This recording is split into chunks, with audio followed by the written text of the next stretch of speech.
Okay, Philip Lee returning with another episode of Civil War Chat. It's now Monday, the 9th of November, 2020. Today we're going to talk about, assuming Joe Biden becomes president in January, can he stack the Supreme Court? The reason I want to do that topic is not only because it's of current interest to people watching now because of the election, and also because it sort of links back to the experience of Civil War and Reconstruction, when there was one party control and the rules got all bent out of shape.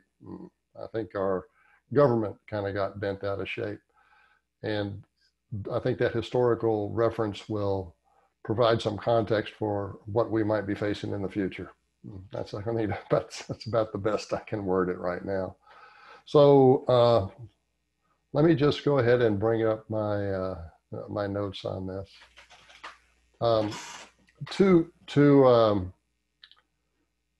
stack the Supreme Court, all that is really needed is a majority in the House and a majority in the Senate and a willing president. If the party in control decides to use the so-called nuclear option, which would cut filibuster on this kind of a bill. That's what makes the election runoffs right now in Atlanta so important, because there are two Senate seats, not in Atlanta, in Georgia. There are two Senate seats in Georgia that I think are held by Republicans presently, but they're in a runoff to, I think the winner has to end up getting over 50% of the vote. So if the two Republicans can hang on, then there will be a 52-48 split in the Senate, with, of course, Kamala Harris being the vice president, which means that if it splits somehow 50-50, then she can make the vote in favor of the Democrats and everything can work out. So bottom line is, if the Democrats win in Georgia, and the Democrats have been willing to pour tons of money into this election, but if they can win both Senate seats in Georgia, then it'll be 50-50. And at that point, what will happen is Kamala Harris will make all the decisions as the vice president. It actually might be 49-49 with two independents, something like that. But nonetheless, these two Senate seats in Georgia are crucial. So what they would do is, if they have that, either a simple majority in the Senate or something they can win with a tie vote from Kamala Harris, then what they could do is pass a rule in the Senate to the existing rule in the Senate is that senators are allowed to filibuster. If you want to stop them from filibustering, then you can, if you can get 60% of the senators to vote for stopping it, then you can stop it. But what happened in I guess it was 2013, is that former President Obama said, let's just skip that 60% rule. If we can get 51%, let's just say, hey, we got a majority vote. You don't like it, tough. So what they did is what the Democrats did at that point is they adopted what it has been unofficially known as a nuclear option. In other words, saying we're going to force an end to filibuster with just a 51% vote. We're going to disregard the 60%. And they did that in 2013, primarily to get a lot of judges appointed that were consistent with the judicial principles of Obama. So that's when that happened. The Republicans then ended up using it 4 years later, much sooner than the Democrats expected, but that's what happened also to give Trump an opportunity to provide a lot of new judges with judicial philosophy presumably similar to his. So assuming, we know that Congress is in control of the Democrats, if Biden becomes president, then the executive branch will be, then the presidency will be in charge of the Democrats. And if they can get also control of the Senate, then there's really nothing to stop them from stacking the Supreme Court simply by voting by majority vote in both the House and the Senate, and then having the bill signed by President Biden. Now, over the last, I think it's approximately 50, maybe 60 years, somewhere in there, um, the nuclear option has never been has been used, but only not for Supreme Court appointments, for judicial appointments and executive appointments, like, for example, cabinet members. 58% of the time, the Democrats adopted the nuclear option. 42% of the time, the Republicans did. Now, to do it with the Supreme Court, as I say, it has apparently, from my research indicates it's never been done before. There's nothing to prevent it, theoretically, from happening. A majority vote in the Congress, a majority vote in the Senate, and then, having President Biden sign the bill, then it becomes effective. So we'll just have to see what happens there. Now, just for clarity, let's talk a little bit about the Supreme Court seats and the history of how many people occupied the seats and that sort of thing. Normally, it was, for many years, it was one Supreme Court justice for each judicial circuit. And back in the 19th century, they actually had judges who would ride around a circuit, a geographic circuit, to hear appeals cases. So in 1863, a 10th circuit was added in to include California and Oregon. So prior to that, it was 9 circuits. They added a 10th circuit to include California and Oregon in 1863. So when Lincoln was assassinated in 1865 and Andrew Johnson took over in April of 1865, there were 10 Supreme Court justices. But within a year, the Congress decided that they were at loggerheads with Andrew Johnson. They had one plan for Reconstruction. He had another. They insisted on theirs. And as a result, what they did is they passed an act in 1866 called the 1866 Judicial Circuits Act. And it did 2 things. One is it cut back the number of circuits, particularly in the South. They did not want, since traditionally the judges in the Supreme Court came from the circuits, they didn't want the South to have any overweighting of the circuits, and they alleged that historically the South had such an overweighting. So that's debatable. Nonetheless, what the 1866 Act cut it back to a point where the South had only 2 circuits, and the remaining circuits, 8, were spread in other, the remaining circuits at that point were 9, and they were spread around the rest of the country. The second thing this act did is it said that, once we start replacing Supreme Court justices, we're going to let it go as low as 7, and without adding any. And the reason they did that is because, as I say, they were opposed to Andrew Johnson. So they did not want Andrew Johnson appointing any Supreme Court justices. So they basically shrank the size of the court. And by the end of Andrew Johnson's administration, which ended in March of 1869, the 10 judges had been reduced to 8 by attrition. And when the new president came in, who was Republican Ulysses S. Grant, then the Republican Congress had what they wanted in the presidency, and they said, okay, let's go ahead and increase the number of judges in the Supreme Court back up to 9, which would match at the time the number of circuits that we have. And so so President Grant appointed a new Supreme Court justice, and he was approved. So at that time, the result of all this was the South had fewer circuits than it had before, and Andrew Johnson was never permitted to even nominate a Supreme Court justice. So that Congress, during this crucial period of switching from presidential Reconstruction, as President Johnson had envisioned it, which would have been more acceptable to the South, it switched to Congressional Reconstruction, which was controlled by Congress, and it was punitive, and it was the basic goal of Congressional Reconstruction was to ensure that the southern states became predominantly Republican controlled, so that the votes of the southern states in the Electoral College and in Congress would be consistent with what the Republicans in Washington wanted. I talked a little bit about this a couple of days ago, so I think you're familiar with that. Thereafter, I mean, after the Civil War started, I think the next 12 states that entered the Union entered with two Republican senators each.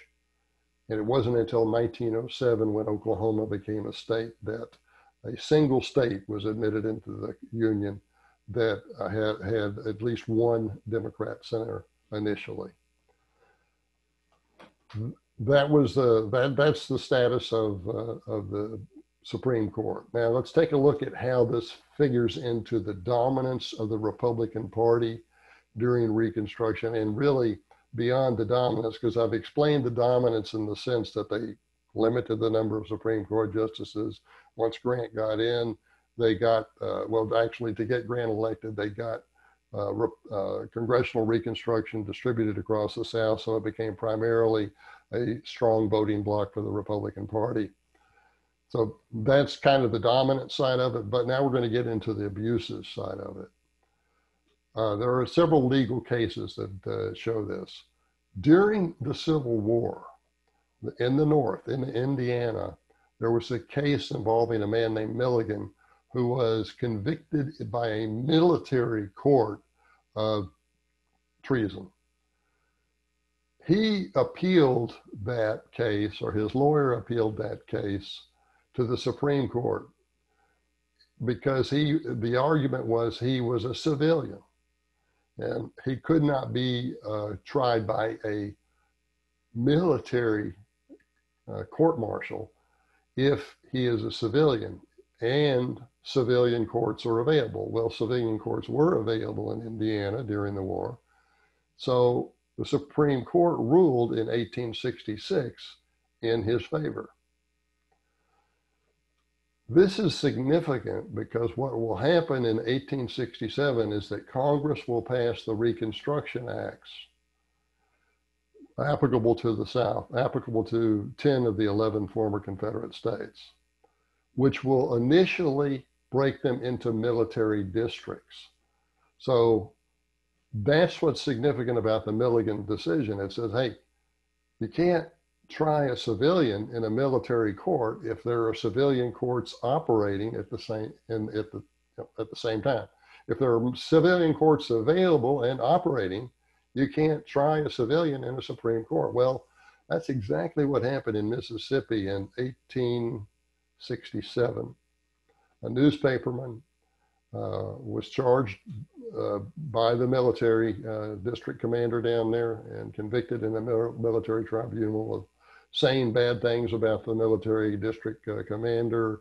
And basically, he was charged with, fomenting resistance to the Reconstruction Acts.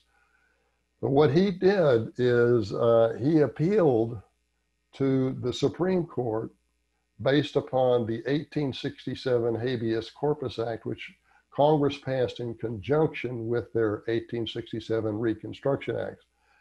That Habeas Corpus Act was a federal law which was intended to protect Blacks and Republicans in the South, that if a local civil court in, say, Mississippi or any southern state put a Black in jail, he could appeal to a federal court to have that have the federal court decide whether that conviction in the state court was legal or not.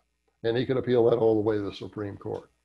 So in this case, what McArdle did, he was the newspaper publisher who got convicted in the military tribunal. He said, hey, well, it may have been intended for Blacks and Republicans, but I've been convicted by a military tribunal, and I want to appeal this to the Supreme Court. So he did under the 1867 Habeas Corpus Act. Now, here's where the great danger to the Republican Party came in. In that pleading before the Supreme Court, it was likely to draw into conflict the constitutional rights and the implications of the Milligan Act. The Milligan says, hey, you can't try a civilian in a military court. And if you can't try a civilian in a military court, that means that these military districts that the Republicans have set up in the South are illegal. They're unconstitutional. And if they're unconstitutional, they have to be abolished. And that really changes the way Republican Reconstruction will go forward. They wouldn't be able to, as readily, and may not even be able to succeed in making, setting up puppet regimes in the South to vote Republican. So the Supreme Court had agreed to hear this case and had already heard it and was presumably in the process of writing a decision on it, or coming to terms with writing a decision on it, when the Republican-controlled Congress passed another law that removed the Supreme Court from having any jurisdiction on appeals relating to the 1867 Habeas Corpus Act. Now, apparently, within the Constitution, the Congress can limit the jurisdiction of the Supreme Court. But what's really odd here is that they're doing it ex post facto. In other words, the guy was going 50 miles an hour in a 50-mile-an-hour zone, but he got charged by a crooked cop for doing 60. And so when it gets to the court, what the Congress has done is said, well, the speed limit in that zone, we just changed it to 40. And so even if he was going 50, he was speeding. And essentially the Supreme Court says, well, you know what, okay, you have the right to limit our authority to rule on appeals. The point is, it was done ex post facto, and it showed that the Supreme Court itself was frightened at the power of Congress. This was a case in which Congress alone, of the three branches of the government, Congress alone had veto-proof authority. They could do anything, because even if Andrew Johnson did veto quite a number of their bills, they would just override his veto. And now what they were showing is to the Supreme Court, hey, either you go along with our new bill here, which retroactively says you don't have authority to handle this appeal, or you can expect worse. And worse had already been introduced in Congress. A bill actually got through the lower house, the House of Representatives, that would require the Supreme Court to have a 2/3 majority to overrule any law that Congress passed. Now, that wasn't approved by the Senate, but this bill that did affect McCardle was a warning shot that, hey, if you rule on this case against us, you can expect even harsher things to happen. So the whole reason I bring this up is that I think we're facing a similar situation here, in which it's not just Congress that's out of control. It is Congress, potentially the Senate, and the executive branch, backed up by the media and the academia. All of them are on the same page about what the goals they want. And they're all also on the same page about suppressing freedom of speech. They don't want freedom of speech. They don't want anyone to disagree with them. The only free speech they want is free speech that agrees with them. It's that contradictory. So it has been interesting to study. It's interesting for me to study how much just damage could happen if just one branch of the government became dominant. And during President Johnson's administration and the early part of President Grant's two administrations, that was the case. Congress was so strong, it defeated the president anytime it wanted with a 2/3 override vote on any of his vetoes. And it even frightened the Supreme Court into being cowed to ruling on a case with an ex post facto restriction. It imposed an ex post facto restriction on themselves. They did that to themselves in order to avoid annoying or angering Congress. And the threats that were coming were even bigger. And then, as I explained, and on top of that, keep in mind that this one body, Congress, reduced the number of Supreme Court justices for the simple reason is they did not want Andrew Johnson appointing any. So that shows you what can happen when just one branch of the Congress gets out of control. And I'm repeating myself now because we have the potential of all three branches getting out of control, plus the media, plus academia. And at that point, freedom of speech probably won't exist anymore. So that's my message for today. Philip Lee with Civil War Chat. What I'd like to do is to encourage you, click the notification bell up here in the upper right. That way you'll be notified whenever I have a new video. And so thanks for watching.